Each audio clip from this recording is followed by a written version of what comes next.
राधे राधे दोस्तों। देवउठनी एकादशी की पूजा विधि कैसे करनी चाहिए। देवउठनी एकादशी कार्तिक माह शुक्ल पक्ष में देवउठनी एकादशी, देवोत्थान एकादशी और देवउठनी ग्यारस या प्रबोधिनी ग्यारस के नाम से जाना जाता है। इस दिन श्री हरि विष्णु निद्रा से जागते हैं। देवउठनी एकादशी की मैं आपको 3 कथाएं सुना रही हूँ। उसमें पहली कथा है, एक राजा के राज्य में सभी लोग एकादशी का व्रत रखते थे। प्रजा तथा नौकर चाकरों से लेकर पशुओं तक को एकादशी के दिन अन्न नहीं दिया जाता था। एक दिन किसी दूसरे राज्य का एक व्यक्ति राजा के पास आकर बोला, महाराज कृपया करके मुझे नौकरी पर रख लें। तब राजा ने उसके सामने एक शर्त रखी कि ठीक है, रख लेते हैं, किंतु रोज तो तुम्हें खाने को सब कुछ मिलेगा, पर एकादशी को अन्न नहीं मिलेगा।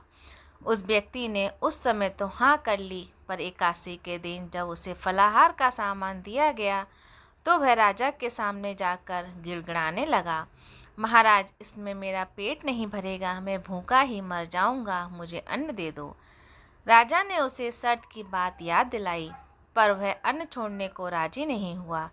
तब राजा ने उसे आटा, दाल, चावल आदि दिए। वह नित्य की तरह नदी पर पहुंचा और स्नान कर भोजन पकाने लगा। जब भोजन बन गया तो वह भगवान को बुलाने लगा, आओ भगवान, भोजन तैयार है। उसके बुलाने पर पीताम्बर धारण किए गए भगवान चतुर्भुज रूप में आ पहुँचे तथा प्रेम से उसके साथ भोजन करने लगे। भोजन करने के बाद भगवान अंतर्ध्यान हो गए तथा वह अपने काम पर चला गया। 15 दिन बाद अगली एकादशी को वह राजा से कहने लगा कि महाराज मुझे दुगना सामान दीजिए। उस दिन तो मैं भूखा ही रह गया। राजा ने कारण पूछा तो उसने बताया कि हमारे साथ भगवान भी खाते हैं, इसलिए हम दोनों के लिए ये सामान पूरा नहीं होता। यह सुनकर राजा को बड़ा आश्चर्य हुआ। वह बोला, मैं नहीं मान सकता कि भगवान तुम्हारे साथ खाते हैं। मैं तो इतना व्रत रखता हूँ, पूजा करता हूँ, पर भगवान ने मुझे कभी दर्शन नहीं दिए। राजा की बात सुनकर वह बोला, महाराज यदि विश्वास ना हो तो साथ चलकर देख लें। राजा एक पेड़ के पीछे छिपकर बैठ गया। उस व्यक्ति ने भोजन बनाया तथा भगवान को शाम तक पुकारता रहा, परंतु भगवान ना आए। अंत में उसने कहा कि हे भगवान, यदि आप नहीं आए तो मैं नदी में कूदकर प्राण त्याग दूंगा। लेकिन भगवान नहीं आए। तब वह प्राण त्यागने के उद्देश्य से नदी की तरफ बढ़ा।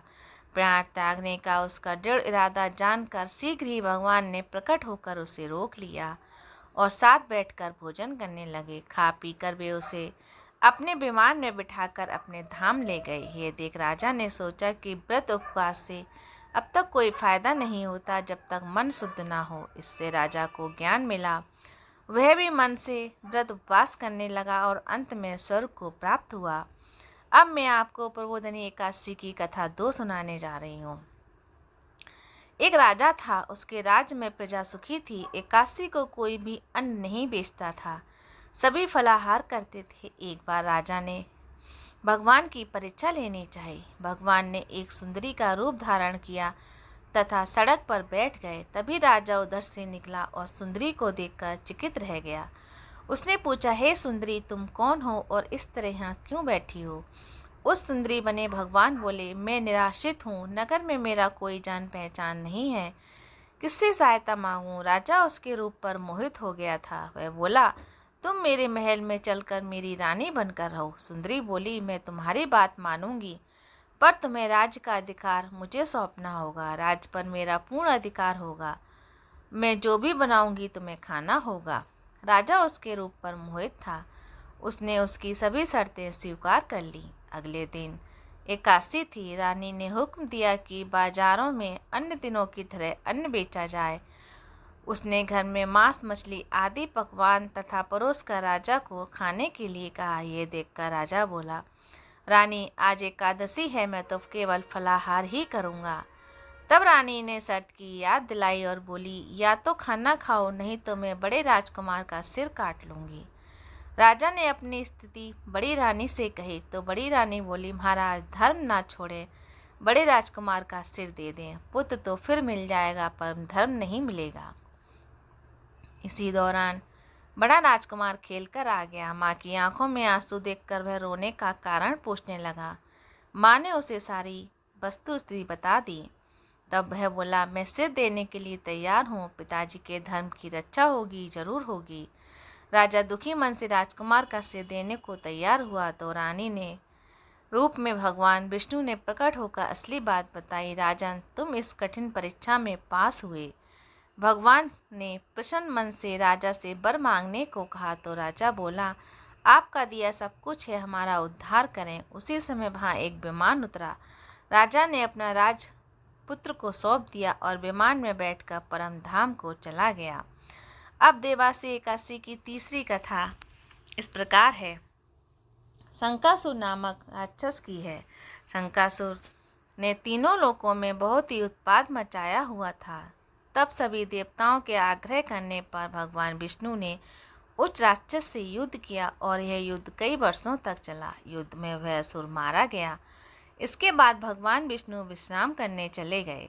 कार्तिक एकादशी के दिन भगवान विष्णु की निद्रा टूटी थी और सभी देवताओं ने भगवान विष्णु की पूजा की थी।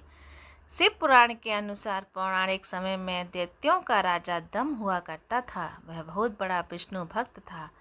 कई सालों तक उसके यहाँ संतान नहीं होने के कारण उसने शुक्राचार्य को अपना गुरु बनाकर उनसे श्री कृष्ण मंत्र प्राप्त किया। यह मंत्र प्राप्त करके उसने पुष्कर सरोवर में घोर तपस्या की। भगवान विष्णु उसकी तपस्या से प्रसन्न हुए और उसे संतान प्राप्ति का वरदान दे दिया। भगवान विष्णु के वरदान से राजा दम के यहाँ एक पुत्र ने जन्म लिया। इस पुत्र का नाम शंखचूड़ रखा गया। बड़ा होकर शंखचूड़ ने ब्रह्मा जी को प्रसन्न करने के लिए पुष्कर में घोर तपस्या की। उसकी तपस्या से प्रसन्न होकर ब्रह्मा जी ने उसे वरदान मांगने को कहा। तब शंखचूड़ ने वरदान मांगा कि वह हमेशा अजर अमर रहे, वह कोई भी देवता उसे नहीं मार पाए। ब्रह्मा जी ने उसे ये वरदान दे दिया और कहा कि है बद्री बन जाकर धर्मध्वज की पुत्री तुलसी जो तपस्या कर रही है उससे विवाह कर ले।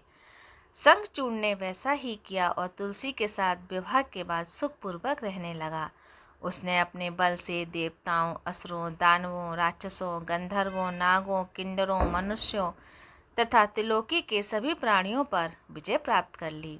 वह भगवान श्री कृष्ण का परम भक्त था। शंखचूड़ के अत्याचारों से सभी देवता परेशान होकर ब्रह्मा जी के पास गए और ब्रह्मा जी ने उन्हें भगवान विष्णु के पास ले गए। भगवान विष्णु ने कहा कि शंखचूड़ की मृत्यु भगवान शिव के त्रिशूल से ही होगी, अतः आप उनके पास जाएं।